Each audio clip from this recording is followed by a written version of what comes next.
Hey everyone, welcome. I'm at Sired's home in Atlanta, Georgia. This is a continuation of the series that our good friend Dtroy did, and a shout out to our good friend Dtroy. The Decoding Axis and Allies. So Sired's made me a drink. I have no idea what it is. It's straight whiskey. Straight whiskey. There you go. Cheers. Cheers to our good friend Dtroy. Nice little hot. That's very good. Nice little happy hour. It's got some Canadian maple flavor to it. It's funny you said that because Adam, absolutely war torn, got me hooked on this. No. This is it's got the Canadian content. So this is my first Decoding Axis and Allies video. So I just thought, I don't know if anybody knows, this is Siredblood, or the creator of BBR, and so we'll talk a little bit. So Jaysun, or Sired, way back in time, going way back, 7 years ago, started making YouTube content, and Dtroy, I had to look, 11 years ago, started making Dtroy or YouTube content. So let's get into how you first discovered Dtroy's YouTube channel. Well, when I first got Axis Allies, the G40, I didn't have any way to play with it. Right? We talked about this today. Yeah, it took me a little bit of time to find some way to play with. So in the meantime, I was like, well, how cool would it be to paint all these pieces?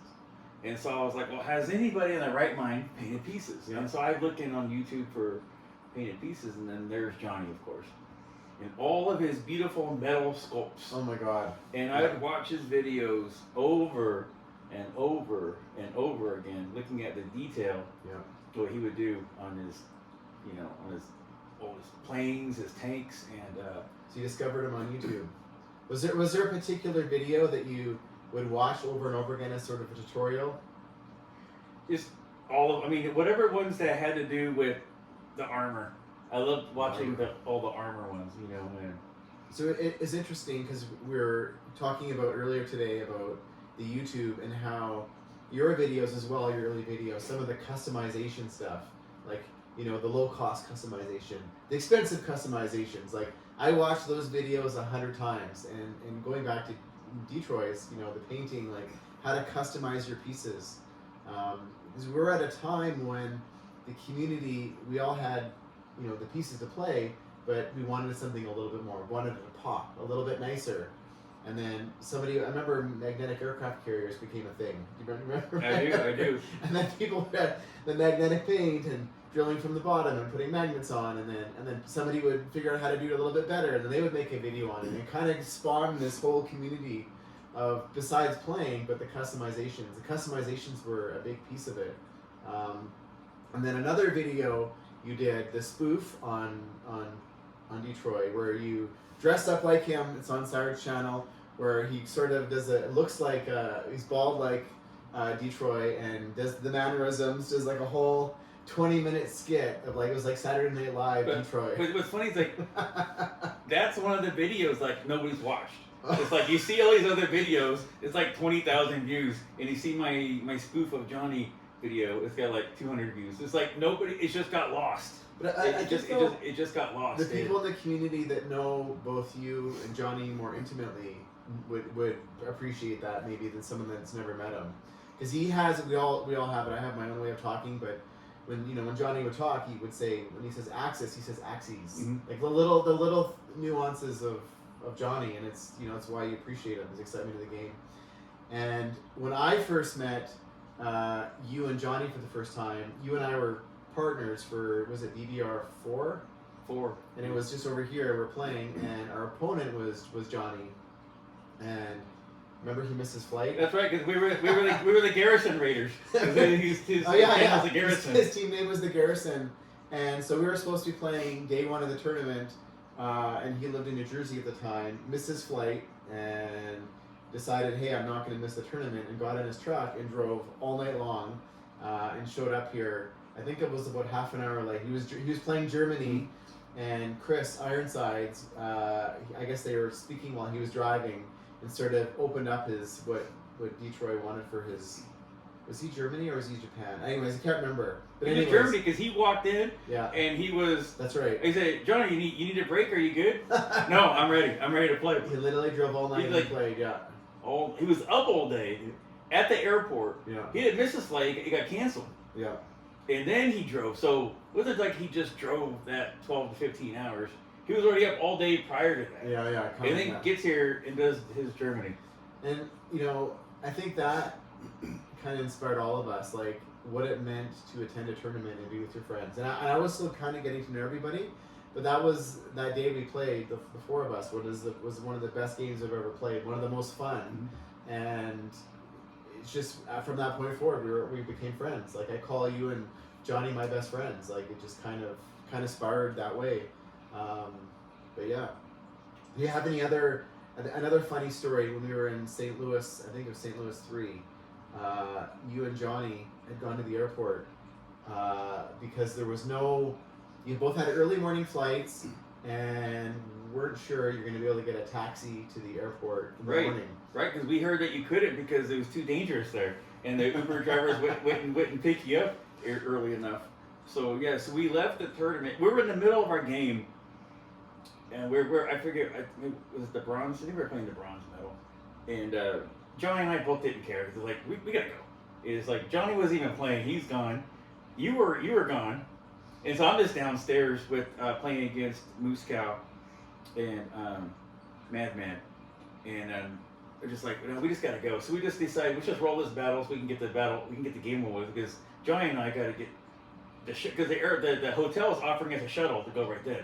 So we had to get on the shuttle and get to the airport. So we get to the airport thinking that we're just going to get through security and we're going to go find a nice restaurant and hang out and chill and then find some part of the airport and take a nap. This is where the story gets good. Yeah. So we get there and they don't let us through security because our flight is too further out. I was like, what do you mean? They're like, no, you can't come through until tomorrow. Or, until the morning.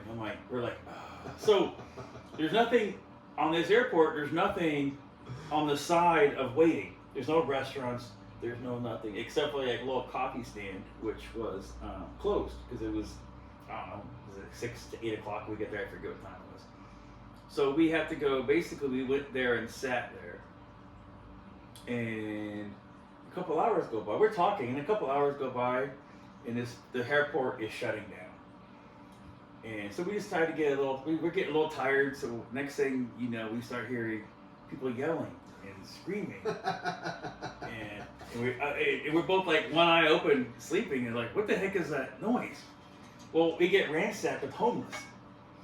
And can you imagine this? The airport in St. Louis, the homeless people come in at night and hang out. And they were getting, the homeless were like invading us because we're on their beds. Because we're on the two nicest chairs in the airport because there's nothing on that side of the gate.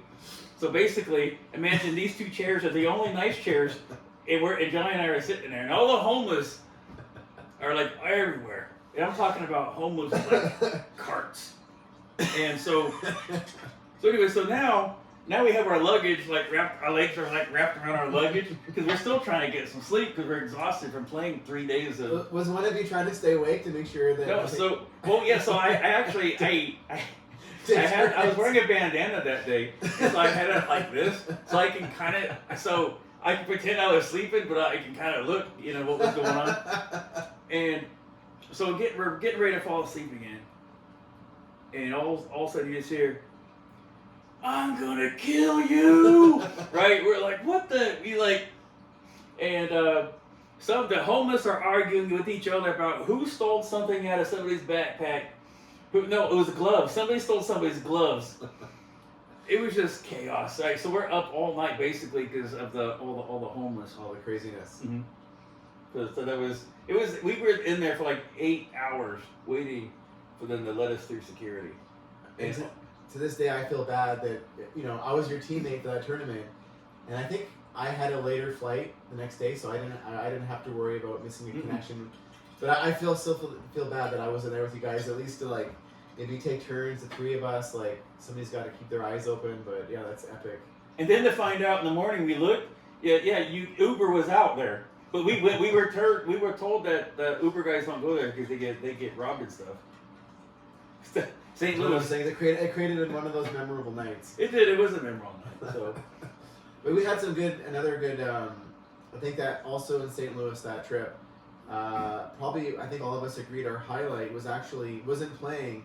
It was we went back to our hotel room kind of after, and we're hanging out, just the three of us chatting about I don't even know what, but it was way yeah. We just hung out in the room. It was just cool. It was just cool to hang out, just and it kind of shows like in the community. And I call you my best friend. I call Dtroy my best friend. I call Hilltop Pillbox is one of my best friends. But just how the people in the community like.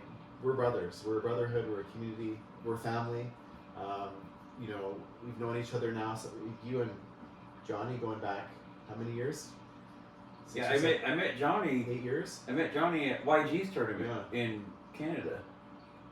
What was that? 17? Yeah. That's crazy. All this was spawned from YouTube. And it was really interesting when I was partners with Johnny in St. Louis too. The amount of people that had never met him that would come up and watch his YouTube channel and knew his voice, knew his personality, and they liked him. Like they're talking to him, like they know him. He has no idea who they are because he's never met them. And I'm like, does that ever get creepy? Some guy coming up and giving you all this man love, and he's like, no, he's used to it because it happened multiple times in the tournament. All these people knew who he was, but he had this personality on his channel, and his goal. At least for having the channel and doing the Decoding Axis Allies was to sort of promote the community, the legacy, grow the community. He always talked about growing the community, making the community bigger, which is also why I think, you and he sort of approached it from different angles. Like you were more of a creator in the sense that, when BBR came on board, but he always promoted the game. He did. He was a good promoter. Yeah. He's the one who named it BBR. Did he? It was just called Bloodbath, and then he just started calling it the BBR, and then it just caught on that way. The BBR. He just called it the BBR, and it just caught on. So that's just everything started getting labeled BBR and easier to say. Yeah. That was all him. He never missed a tournament, did he? Here. No. And then there was one. Or the ones in California. There were the ones in California. Yeah, and then he also I think went to Canada, the tournament by YG, right around the time his son was being born. That's when I met him. Yeah. And about his son, a couple of years ago, was it BB5? Yeah, because we switched it in 6. He goes, Sire. He never called me Jaysun. He never called me Jaysun. Yeah. He's always Sire. Never called me Jaysun. So he goes, Sire, do you remember when we met? The conversation started out weird. I'm like, yeah, we met at YG's. He goes, right. He goes, do you remember what happened when we were at YG's? And I'm like, a little puzzled for a second. You remember what happened to me? Right. And I'm like, oh yeah, your child was born and you had to go home. And he goes, right. He goes, well, every year since then, you had your events at the same time as my son's birthday. So I missed all of his birthdays. All of his birthdays. It's like it's been 5. This is BB5. Yeah. So the past 5 years, I missed his birthday. He goes, you think you could change the date? I'm like, yeah. So that's why last year. That's right. Yeah. And this year it got moved a week ahead. So that's because it was always like the 3rd week of September. Yeah. And then it got moved last week. Yeah. So now we're stuck with that date because that's the date Johnny wanted. Yeah. So that's why we have this date now. Cheers to that. I just thought of a funny fact. When I first was getting to know Dtroy, and it's funny. You call him Johnny, and I started calling him Johnny. But the name Dtroy, it's kind of like a very masculine name, like tough guy, like Dtroy. Like when I first started watching his channel, I'm like, is he from Detroit? Like, is he? Who is this guy? Sounds like a tough guy. And then getting to know him, he's very loving. He's not that personality at all. But then I asked him, like, how did you come up with your name? Like, I love the name Detroit. It's badass. And anyways, it's funny. It all started because he liked the show Star Trek: The Next Generation, and one of the characters on the show, Deanna Troi, the counselor, thought she was, Yeah, he was loving her. had a little crush on her. He And did. so his email was Dtroy, after her name. And so his name, his Axis and Allies handle was after. Yeah, and then another thing too, we talked about that because he told me the same story, and I'm like, yeah, but she spells her name Troi, and he goes, yeah, I realized that after I created all my accounts. Well, he would have been busted. Otherwise, if he would have noticed it, it would have been Dtroi if he didn't mess it up. He couldn't have gone back. I think No, he couldn't go back. Everything was created. Yeah, it was created. It had no his character, his persona had no association with her at all. Right. That's pretty funny. And going back to your side of the story. So you're living in Cali. You're got all these Axis and Allies pieces. You're painted them now. You're into customizations. You started your own YouTube channel, and and I kind of discovered everybody's YouTube channels at the same time. YG's, General Hand Grenade, Dtroy, yourself, and you guys all were very similar in some ways. There's a common theme, but different. And I remember you had the German strategy, the Cobra Kai. The Cobra Kai. And it was like, which is fist. I still get comments on that video, and it's like, and people are like, dude, I don't even play that game anymore. It's like I can't answer these comments. It gets, it's so funny that it's like, dude, that's like 8 years ago, man. That's no. There was I think back then as well, like we were all like, what was it, the J1 or whatever it is, but there wasn't really a formalized strategies per se that people had collaborated on and tried to work through as a group to try and come up with the overall best strategy. And it was the ping pong maneuver going into Yugoslavia. That was the whole part of the Cobra Kai, was attacking Yugoslavia and not capturing it, so the forces could retreat all to, I think it was Romania. Is that correct? Or what territory? Yeah. Anyways, it was the ping pong maneuver, but I don't know if many people in the community even knew. It was sort of a tweak on the rules. It was permitted, but it was kind of one of those shady things that once you read it, it's allowed, but nobody really knew what it was until you pointed it out. And from that point forward, like, I think everybody who's playing Axis and Allies or BDR, that was a common move, basically, that you created, almost like a founder of that maneuver. And then Operation Green Shores, that was another one, which was how to take you can only do that to somebody once. Yeah. But yeah, the tournament has, I think, made our community better players, because it's having these events has brought together so many players to play against other players. Before, I know they have that online thing. What's that thing they call? AAA. AAA. Yeah. But a lot of people don't like AAA. Yeah. So the people that like to the play the players are better today than they were then. Yeah, for sure. So you're in Cali. You're making YouTube content. You got your group of buddies. You're playing Axis and Allies, and then you had all these house rules that you guys had sort of, developed for whatever reason, new flavor, new fun, and you were inspired, or somebody pushed you to actually make this a game, turn this into what we now call BBR.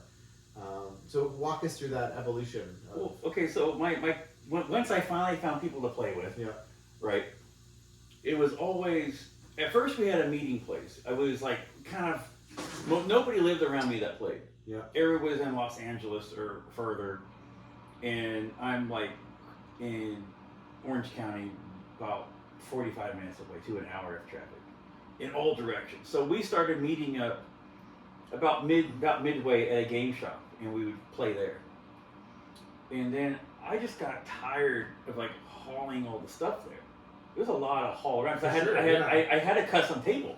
Yeah. I still had the table and the map, and it was a lot to load up. And I just told the guys I don't want to do it anymore. So it was the same group of guys you're kind of meeting with. Yeah. So they no, at that time they were addicted to playing. Yeah. Right. So oh, that's fine. We'll go to your house. But it got to the point, we're playing till midnight. Then they have to drive home. Yeah. And then the next day I'm done. I don't know. I can't do it. I can't. Sunday, I can't do anything. I'm freaking exhausted the day before.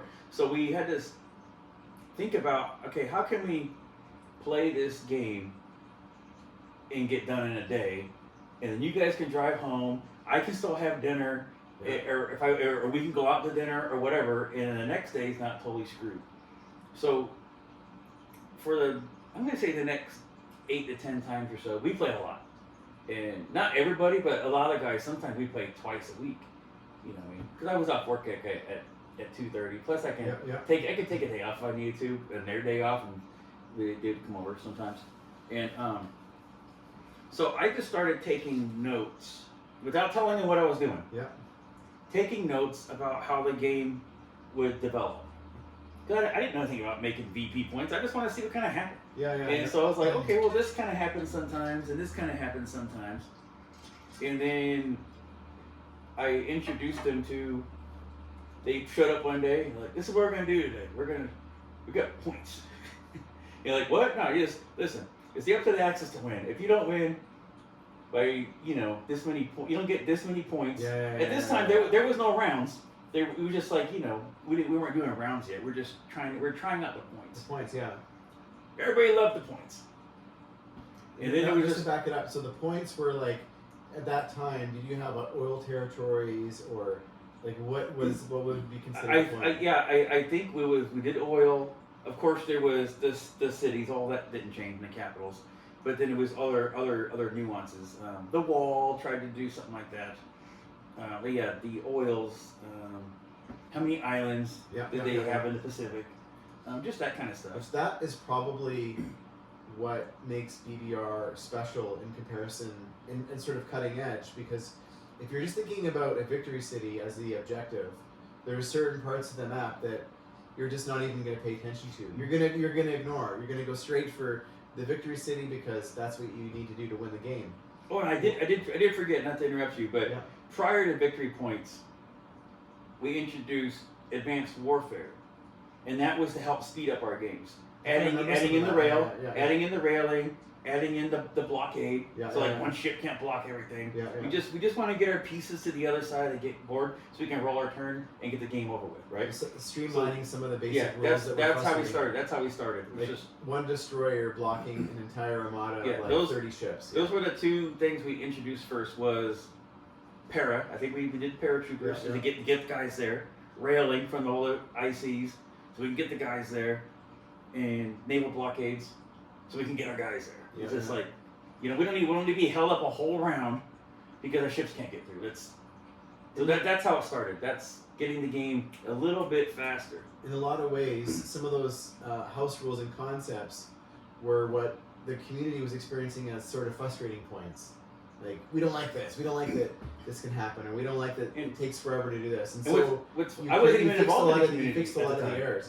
I wasn't even involved with the community when I was developing this. I didn't even really know about AccessAllies.org. At the time. I know. I never really. It was just our guys. It was just our guys. Just house rules and then also, which I think the people that play BBR certainly know, is sort of the idea of creating the game is one part of it, but the other part of it is, now you need a map, now you need a rule book, now you need card decks, all these special things, and you also created that, which, there's gaming companies out there that I don't think do as good a job as you do, sort of solo Mayo, with help, if you help from some of your friends to sort of, and I call BBR, it's the cleanest, the most concise, clear rule book, it's the best presented, the art in it's the best, the map is the best. The rule is the sort of, people don't fight about it. You know what I mean? Like, it's not like I interpret the rule this way and you interpret the rule that way, and now we're fighting or whatever. And the fact is that I think you didn't just put the rule book out there and there you go, done. It's like, hey, you listen to the community. Someone's playing a game on a Sunday afternoon on the other side of America, and they come up with a question, and then they post it in our chat, one of our chats, somehow reaches you, and people comment in, and then if that rule, maybe there's one little hiccup, a punctuation, whatever, it gets fixed. So it's been an evolution from BBR 1 to now BBR 7, and it's now transitioned. It's now Bloodbath, right? Yes. Well, we can still keep BBR in there for Johnny, but it's just it's just bloodbath. But it goes to show, to develop a game as complex as, Bloodbath or whatever you want to call it, it takes years of play testing, years of development, and it's not just what you and I think. As other people are going to think, they're going to try a strategy that we've never thought of before, and they're going to, and maybe there needs to be something tweaked to add in there to prevent this from happening. And over the years, a lot of that stuff has sort of been weeded out. You've kind of fixed all that. So I give you credit. Like, it's been 7 years. Do you have an end goal of like what's going to happen with, where do you see Bloodbath going? Well, every year, well, not every year, because the first year I knew I wasn't. But lately, I think I'm pretty much done. Yeah. And that's something like I think there's a few tweaks that need to be on 7, but the community doesn't think so yet. I'll let them figure it out. Like when I think after St. Louis, they might have a few more people on my side about I gotta tweak a couple things. But right now, people still want to play it the way it is. Some of the victory stuff. Yeah. Being the designer, just because I feel like I foresee things. Like I can see the things that are, because this isn't the first game I've done. Yeah. It's just might be the longest running, but I can already see nuances before it probably need adjusted. But do you think, like, if Global 40, when it came out, if it had that sort of mindset, that I think there was the first one, then there was a second edition that had come out of Global 40, but over time the game kind of needed to change and evolve based on the community had gotten to a certain point, had an appetite for more, they wanted more. I honestly think that's why BBR worked out. I think had they fixed their own game. Yeah. Because so I have my little group, right, and we got it down. We're playing the 8-round thing. We're doing the 12 VPs, and we're doing all that. We did that for a good year before and then during this time I got kind of involved on Axis Allies. I didn't tell a soul about it. I thought, I'm gonna get laughed at, thinking, what the heck? You play this game in 8 rounds? There's no way. Or what's this VP thing? So I thought for sure it was going to be a total disaster when I brought it up on AxisAllies.org. And the only reason I did was because my guys wanted to have an event to show people the game. And I was like, there's no freaking way I'm going to host an event about these weird rules, bombers rolling once. Who does that? Yeah. You know what I mean? What happened to my dark skies or whatever the heck they call it? Yeah. I was like, dude, there's nobody is going to want to play these rules. But one of our guys, Jay, he goes, yeah, but you can call it Sired's Bloodbath. I'm like, oh, I have to do it now. Yeah. And that's where the name came from. Bloodbath is because that's where it came from. Yeah. And I was like, all right, let's do a video, and we'll see if anybody wants to do an event. I didn't expect there to be an event, right? Yeah. And then, to my surprise, we weren't the only people that didn't want to play this game all day long. We just want, I get it. It's tough. I mean, personally, I prefer, the method I like playing now is YouTube. You do your turn, you can get it done in whatever, half an hour, 45 minutes, an hour, maybe a little bit longer if you're planning it out.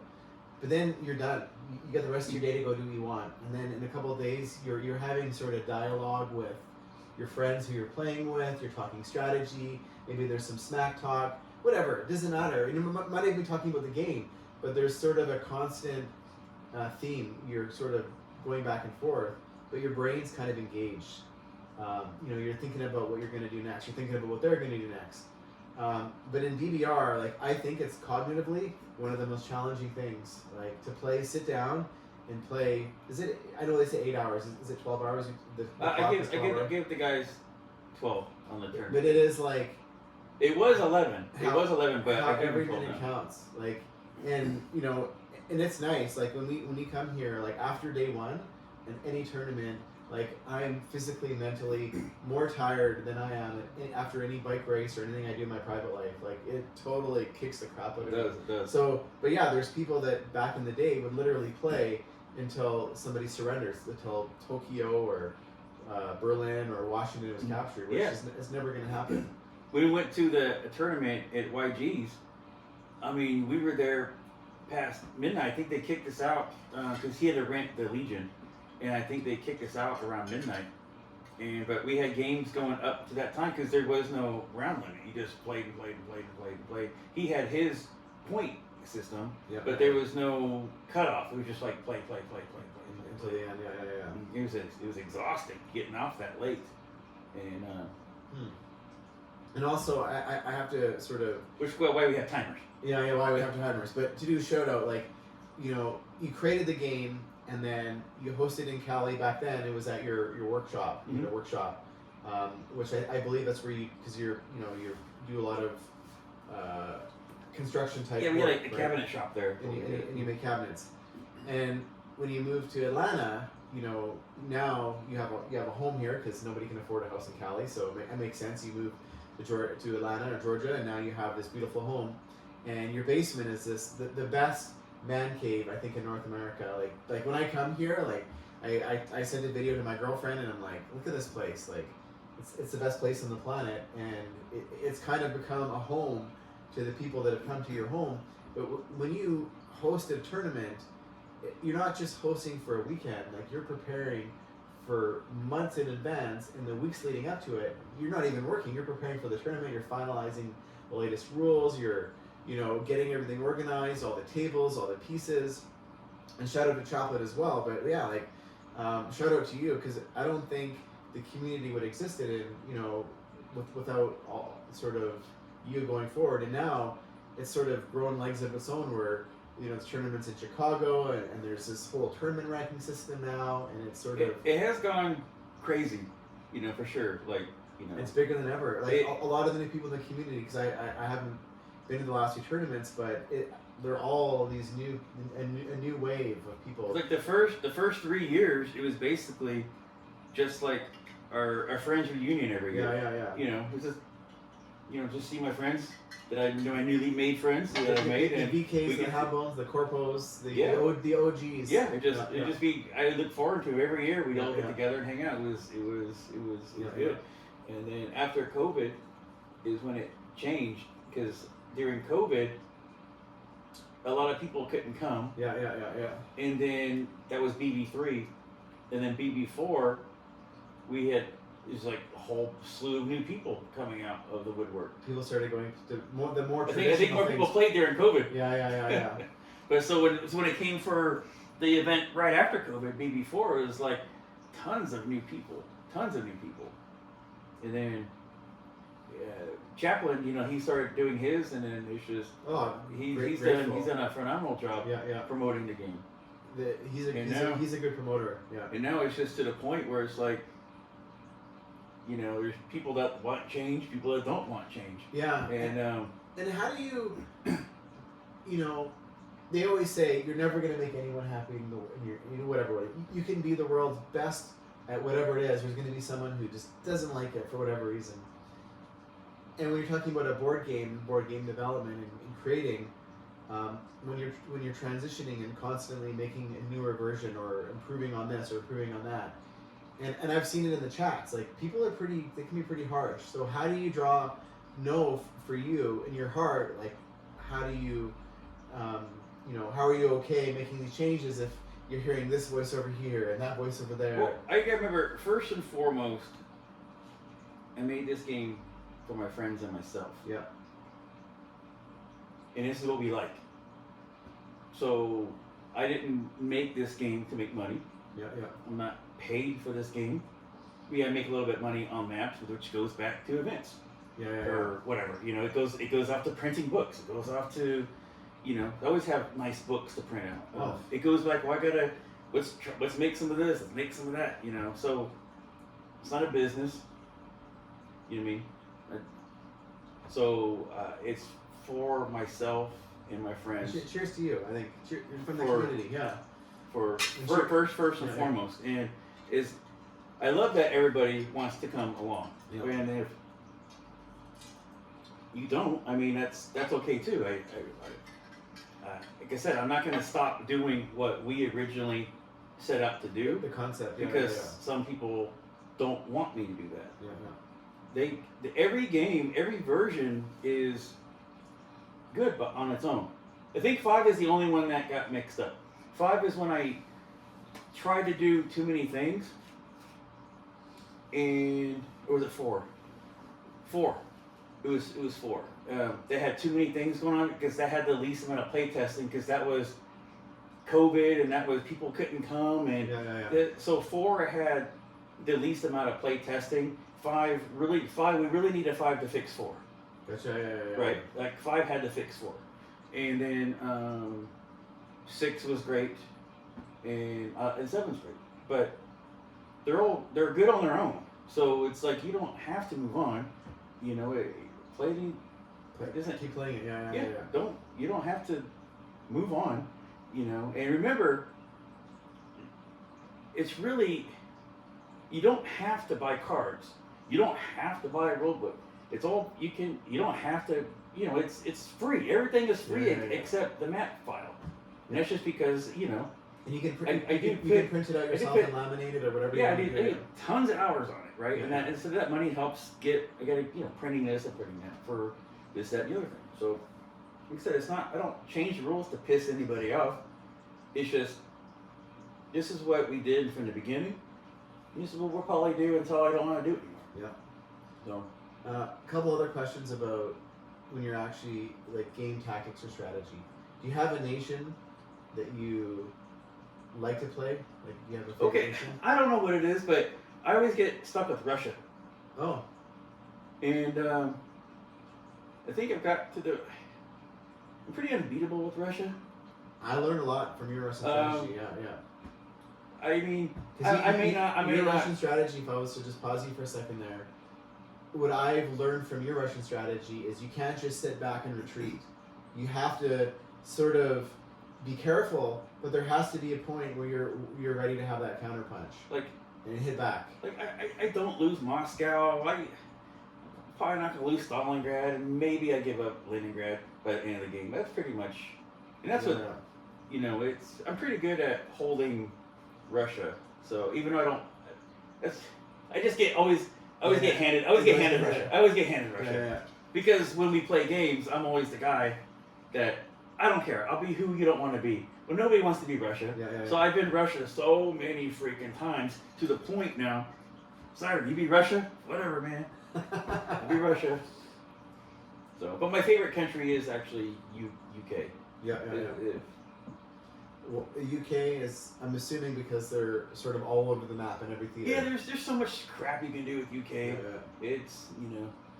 And I don't know if everybody here watching this played you but you're they call it, maybe the right word isn't unorthodox, but not afraid to try different and new strategies. You're thinking outside the box. Well, okay, when I play the game too, a lot of people would tell you this. I do lose a lot of games. Yeah. And that is because even at tournaments, I'm not trying to play a script. I'm not trying to play a winning. I'm always trying to break my own game. Every chance I get to play, I don't play. I'm not really trying to play to win. Yeah. I'm playing like, okay, why don't we do? I want to see what happens if I do this, because the players are trying to win. Yeah. I'm trying to break it. You know what I mean? I'm trying to break the game, and sometimes it works. Not work, but sometimes what I'm doing, I win. Sometimes I lose, but for the most part, I'm generally trying to do something new. New. And which is what you say, which is why people I'm unorthodox, is I'm really not trying to win. I'm trying to break my own game so I can fix. So I can be. I'm trying to break it before someone else does, basically, right? That's what I'm always trying to do. I think. Just real quick, I'm not saying that's why I always lose. Yeah, I'm just saying, but that is, I am trying to always break the game. But I don't think you always lose. I think if I was, someone, you and I are because we're gonna play tomorrow. But like, I'm worried. I'm thinking, okay, I'm gonna play Jaysun. I've got no idea what the heck he's gonna do, It's like when you're playing someone and it's like literally, are they going to go on the offense? Are they going to go on the defense? Or are they going to just try something completely crazy? And it keeps you on your toes. So, like, if anything, playing somebody when you have no idea what they're going to do, are they going to come out swinging? Are they going to... It's almost when you're... It sort of knocks you off your game, because if I'm coming in and I have a specific script, or a lot of people have, if they're going to play Germany, for example, they know what they're going to do, their purchases and their moves the first 3 turns. If you're doing something totally different, like, it's going to throw them off. And if that's all they know how to do, and they're you know, like, now all of a sudden their game's off, they're off their game, and all of a sudden now you have the advantage. So I think sometimes when you can get somebody just questioning their own strategy or thinking themselves on the spot where they had no plan at all, of all that this is what was going to happen, I think all of a sudden advantage Sired. So maybe you don't win them all, but yeah, there's been times in games when I've been your opponent and I'm like, whoa, like that is evil. Yeah, like okay, let's like, for example, how fast can I get Egypt? Just stuff like that. And I did a game not too long ago. What happens if U.S., UK, and Russia just go for Tokyo? Who cares if I lose Leningrad, Moscow? So basically, Russia just bought bombers in Paris. Yeah. And so by the time all the infantry got over there, then the bombers would bomb Tokyo factories, and then you have U.S. and UK just pounding. Because it don't matter what happens on the entire game. If you get Tokyo, you win. Yeah. So it's like it's like stuff like that. Yeah. You know what I mean? It's like, and I can't say that was a bad strategy. I gotta tweak it. But the point is now, if I can win like that, I need to fix it. Yeah. So like I said, back to was like, why do you? That's another thing. Well, why do you change things? Well, I do a lot of things that nobody knows about. And I'm like, well, nobody can do that. We have to change things. And that's going to be another one. If I can win the game all the time, say I do 3 games in a row and I win like that, that has to go away. Right? Because if that random... Because like I said, per the rules, they can have 40 victory points. Even though there's 30, even though there's 32. But if I get Tokyo, you lose. That's right. Right? Yeah. So it's like stuff like that. So that's the kind of stuff I do when we play. And since we're talking about Russia, the new 7 map, the territories from Germany to Moscow, is six territories now to Moscow. Is that correct? Which part of Germany? Romania. Romania is 5. Romania is 5, and Poland is 6. I have to go look. But yeah, But either way, it's more now, than out of box, or it's I more than G40. G40. And other variants of Global 40 or Global War. Moscow should be a hard target. It shouldn't just be every game you just build tanks and all your fast movers. Well, even in BB6, that's one of the things. I mean, Moscow is very tangible when you just tanks, which is another improvement on 7. Yeah. It takes a little more effort than just like stacks of tanks. You know what I mean? It's good. So that's one of the positives. Though I don't think I've ever lost Moscow with that though. No. Well, I had a good. You have a good strategy. So if you're another thing, I broke this on the game one time. We were playing, and it was tech, right? And I thought I was going to give up Moscow, and because giving up and losing it is different. I'll explain it. Yeah. But they were going to take Moscow on that turn. I was going to give it to them. So I was saving up my tech for how many dice I want to buy. So when it came time for them, I was going to lose it. I bought 35 dice or something like that. So when they took Moscow, they didn't get any money. But I took my whole army and moved it out, and then they took it, but they had to leave because of other stuff. So then a couple of turns later, they had to leave now, and they couldn't leave a big enough force for my Moscow force to take it. You got it back. Yeah, because they didn't get a dime from me. They didn't get a dime, which is why I was like, after I did that to somebody, I was like, all right, I'll change the rules. So we got to change it. You can only buy 10 dice. But it's like, like I said, I'm always one trying to break it. You know what I mean? But it's funny. Where did it come from? On turn 1, France was buying tech. That was a good one. Somebody that wasn't me. I forget who that was, but that was an awesome move. But man, it was an awesome move. It's amazing how creative people can get when they. And then you gotta change the rules for that. Yeah, right? yeah. Because it was never the intent, but hey, it's not in the rule book. Yeah. It says you can't. It was awesome. It was awesome. When France is buying tech round 1, so when Germany gets in to get $4 less. super carriers. Yeah, it was great. This little stuff, man. So sometimes the evolution of rules isn't. It's really you guys find things, or I find things, and it's like, well, we gotta fix this. It's not always. Like I said, never trying to like piss anybody off. Yeah. Some things just need fixed. No, and credit to you. You don't take it personally when someone reaches out to you and says, "Hey, this happened." It's like, oh, it's like let's learn from it. Yeah, I like hearing about. Man, we can do this and this now. I'm like, oh, okay, so let's. But sometimes I don't want to always change the map. Yeah. I wanted this map for a while now where it's split on South America because I like the look at it. I like the way it's framed out better. The map's nice and framed. Yeah. It's not like a weird ocean over here with all these sea zones that whatever. It's just nicely framed all around of land and the water's in the middle. And I've wanted to do that for a while. So, but I forget what we're talking.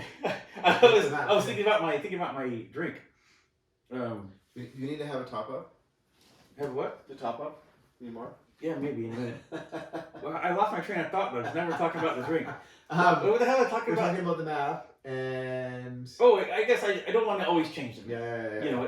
But this my point is I'm happy with the map now, and I don't have any changes. So this is where I was going. So now when things come up, I want to fix it in a setup adjustment.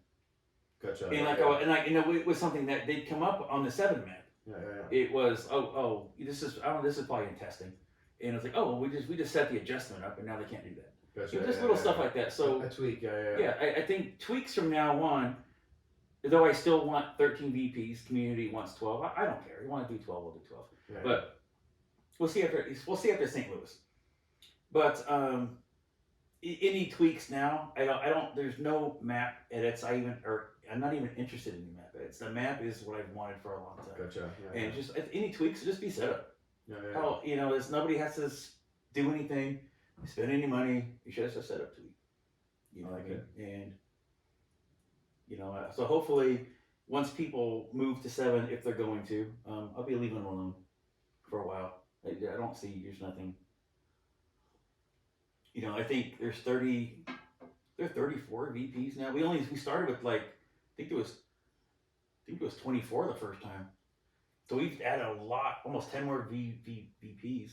I like it. It just gives you more options. Like when you're talking about different VPs, you're incorporating different parts of the map. Yeah, and also version 7 is the first version to include every single territory has a value to it. And I don't mean an IPC value. There's a reason for every territory now. Whether it's strict neutral, whether it's whatever. Every territory has a purpose now. So it's like every territory is playable. So it's now it's like even in 6, that's not correct. They're still strict neutrals. Yeah. Who's going to go to Afghanistan? Nobody. Who's going to go to Bolivia or whatever? Or Tibet. Nobody. Nobody. But now there's a purpose, right? Yeah. So this is the first map. Or Venezuela is now an oil territory. Yeah, now it's exactly. Now it's oil. So it's pretty neat what you can find online when you start researching, the economies of World War, just different aspects of that time frame. Whether it's resources, whether it's oil, whether it's economy. Yeah, it was. And there's a lot of fascinating things, and even between different countries and why this country traded with this country. And I was fascinated to find out that Venezuela was one of the biggest producers of oil during World War II. It's crazy. I'm like, well, we need an arrow derelict there, then, right? Yeah, for sure. So it's like little stuff like that, But yeah, it's just the map. Every single territory has value. Yeah. There's no reason to change it. And being a Canadian, during World War II, there was 10 million Canadians population in World War II, and they talk about the war effort. You know, I think 1 million people were active service, but the other 9 million were back home making goods to support the war effort. And a lot of the neutral countries, they had these pacts, they had different things going on. They didn't necessarily have people on the front lines, but they were making materials specifically. Mm-hmm. They were getting rich or whatever they're doing, and for whatever political reason, but trading goods to either the Axis side or the Allied side. And it's so fascinating when you do a deep dive. And I think BBR and Bloodbath really capture sort of the intricacies in a playable way. Some of the complexities of all that whole, it's fascinating. And you learn when you're playing Bloodbath, you look at the map and it's like a history lesson in a lot of ways. Like my children will look at the map and they'll ask me about this, what about this, what about this territory? And it's like, oh, like there's a lot of thought put into it. So anyways, it's just fascinating. Thanks. Yeah. But that was a lot of the reason for naming the countries the way I did. When I first got the first G40 map, you know, I wasn't an expert on geography not geography, cartography, right? As far as like what's what. So I got a little confused on Russia. I'm like, I thought this is all Russia, but there's like all these weird country names or whatever. And I'm like, that's not, I didn't think that was right. Like, it's like, you know, if you didn't know, you would think those were different countries. Yeah. That's why I was like, well, let's rename the map. They're all Russia. Let's put Russia, city of this. Russia, city of this. Gotcha, Russia, city of this. So it's not just called Smolensk in a territory that looks like its own country. Yeah. I wanted it to be Russia, city of Smolensk. So, because I wanted the map to be more educational at the same time. And I think people appreciate that. People want... They want to play the game. They want that playability factor, but they're also demanding that historical accuracy. They want it to be historically accurate. They get upset when, why this if it's not historically accurate? And anytime you can get that element into the game without taking away from playability, like it's a win. It's a win. And it's a win. It's huge. So yeah, like good job. Thanks. That's the purpose for renaming a lot of things. Yeah. It's just like that's. And we were talking earlier, it's not easy to go back in that time period. Like China, for example, like who had an accurate map of China in World War II? It's hard. It's all hard the warlords and stuff. Like, good luck. You know, is it accurate? Is it? Yeah, and depending on where you look, it's like this one varies to this one. Yeah. It's just like you just kind of gotta like. Yeah. Kind of take the good with the bad, and okay, this one should border the coast, or this one should border the coast, and something else I got to shout out. Because you mentioned that you had reworked the coastlines on the map. The coastlines for seven. And the west coast of Canada, British Columbia, Vancouver, where I live, has never been accurate in any version of the map, and it's just like, it's abomination. Now it's perfect. Thank you. I never asked for it. You did it. I saw it, and I was like, yes. It's even labeled Vancouver. It's labeled Vancouver with Vancouver Island. And people who don't know, there's an island off the coast of Vancouver called Vancouver Island, which is actually bigger than England. So it's huge, right? And not that it was significant, but there was a naval port there that made ships that was significant. It was the only part of Canada that was attacked in World War II. The Japanese off the west coast of Vancouver Island had surfaced a submarine and apparently shot a couple of shells at the shoreline. And whether it actually happened or not, still to this day could probably be debatable, but the Canadian government used that as we've been attacked by the Japanese as like a rallying cry to like, you know, basically inspire all the Canadians to do whatever it took to either work in a factory or sign up to basically fight off the Axis, which fascinating stuff, right? Yeah, it is.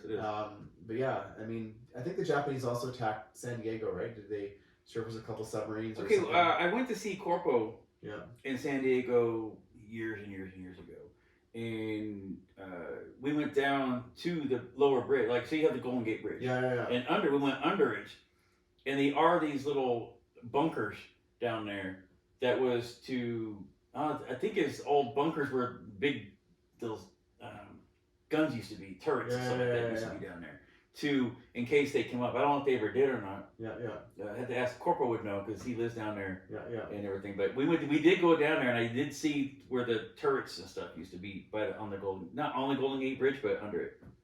It's fascinating because you think for the Japanese, you know, if there was a ship in the harbor there, was it, you know, whatever it was, it's not ready to defend itself. Like that might be an easy target. But you think about, you know, what Pearl Harbor did in terms of, you know, awakening the giant. If the Japanese had ever, you know, come into San Francisco and, you know, threatened America, even though, you know, even if they landed 100,000 troops, it wouldn't have. They never would have been able. Even if they wanted to hike to Washington, they never would have made it that far. They would have ran out of fuel and food and all the rest of the stuff. But it, like, in terms of, it would have definitely inspired America. You think they're a sleeping giant now that's awakened? Like that would have been like a hornet's nest.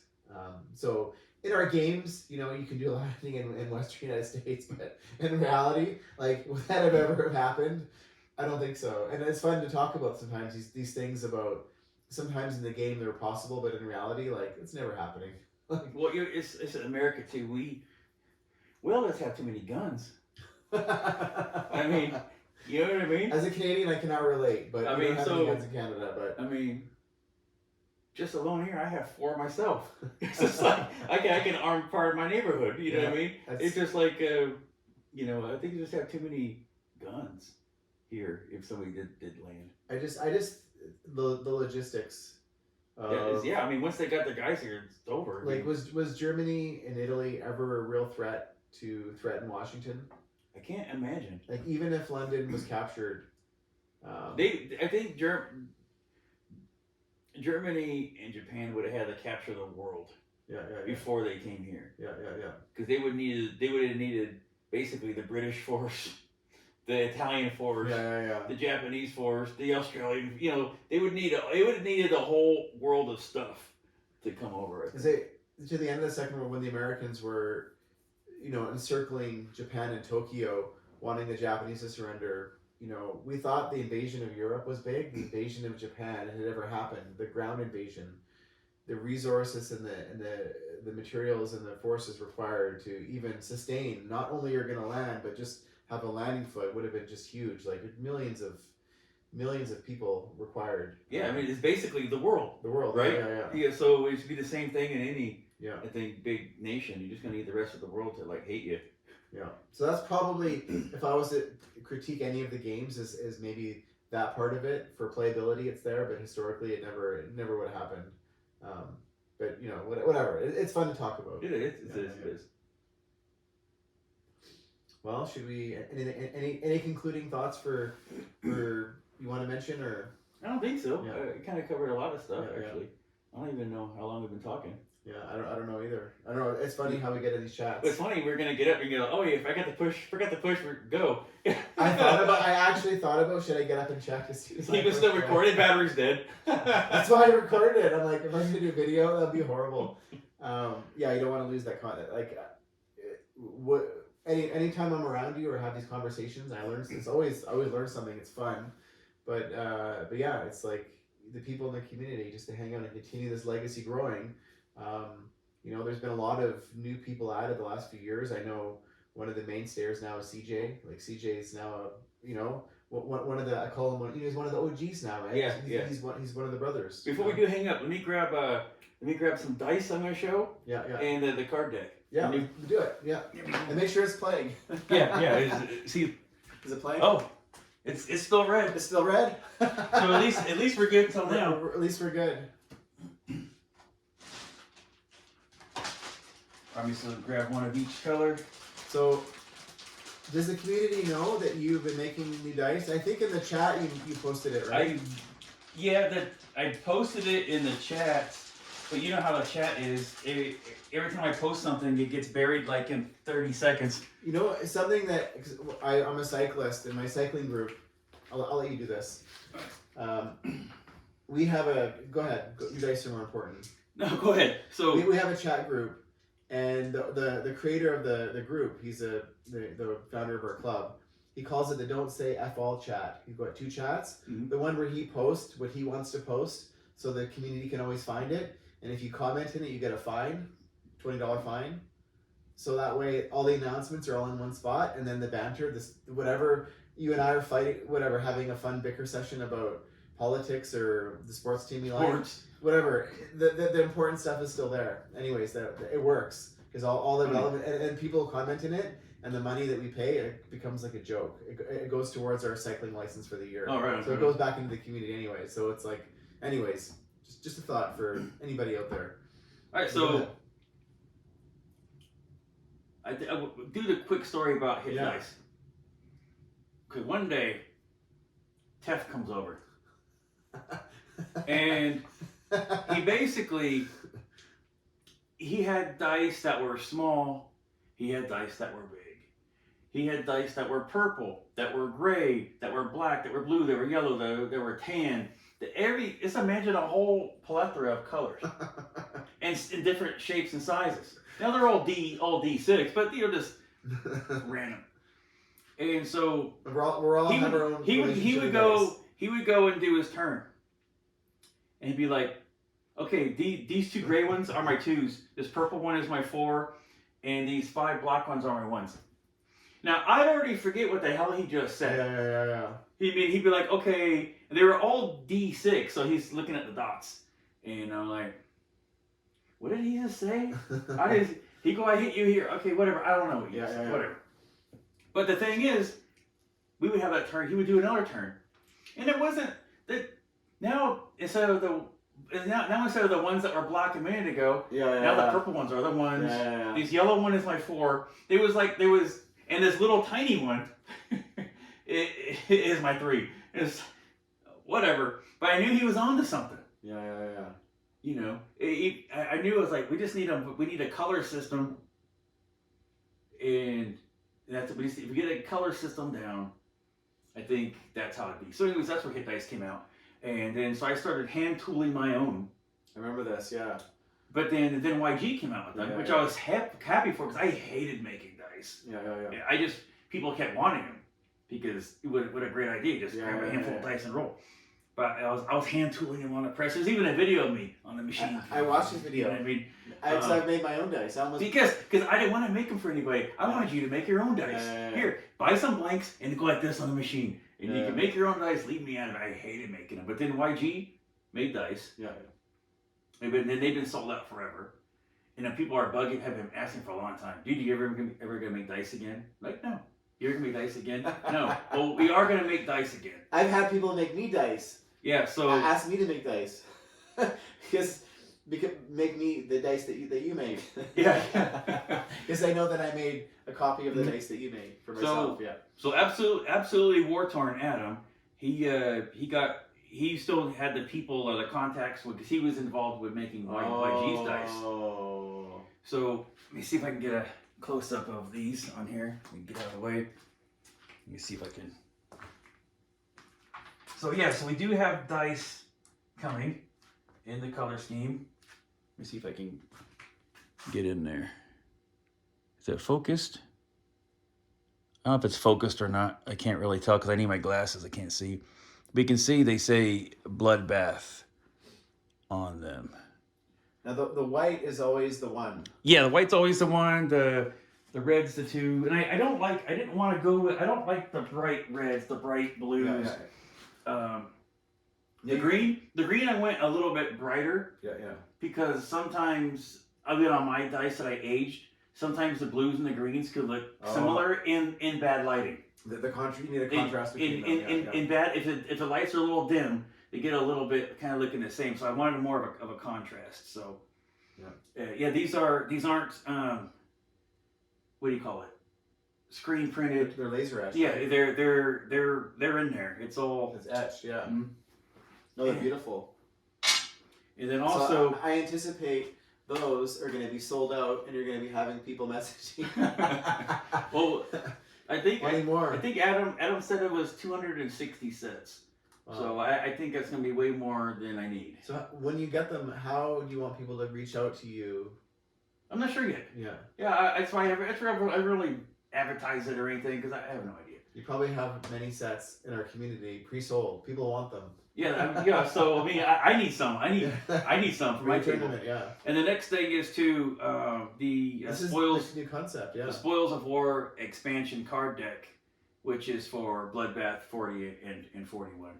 And I'm not ready to sell these yet. I got my prototypes. I've had the prototypes now for like 3 months, but I've been so busy with work and so busy with just life that I haven't had a chance to actually put these out to be available.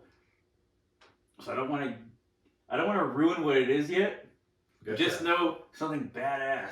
And look at this. And we're playing with these tomorrow. Yeah, it comes in a custom Yeah, box. is it this the come with? It's a product. Can you show the label on the front of the camera? Because I think this is the new Bloodbath label. Yeah, it's the same as the. Is the dice, right? Yeah, well, yeah, it's the same. Yeah, the Bloodbath has a logo. Yeah, we went through some of the cards before. Yep. Yeah, I like some of the concepts. If you think of the rules are on the back, but I won't show you the rules yet. The new concepts and ideas are a lot of fun. Yeah, that's definitely gonna add some spice. So Bill Calloway's coming in tomorrow, along with Lieutenant Dan. Yeah. We're gonna play the card deck on the game. That's gonna be a fun day tomorrow. Does anybody? I don't know if anybody knows, but CB or Bill in Montana, we're developing another game, Global War 1939, together. But his grandfather was an actual CB's, or the CB's in World War II. So in honor of that, I started calling him CB's Bill, and now he likes that name. So that's his name now. So he has a name. Not as cool as our friend Dtroy or Dtroy. Yeah.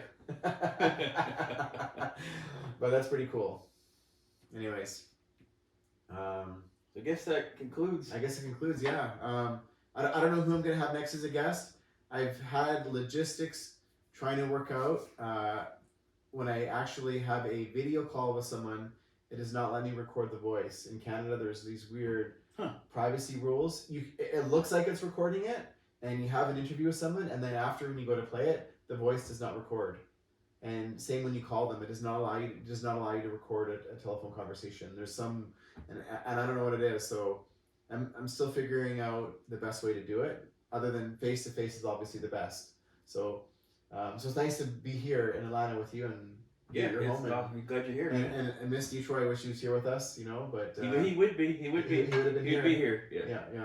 So love you, Sire. Love the community. Love Dtroy, and glad we can continue on the Axes and Allies, decoding Axis and Allies. So we always keep it the BBR. Yeah, always gotta keep that name. Yeah, for Dtroy. All right, thanks for watching, everyone.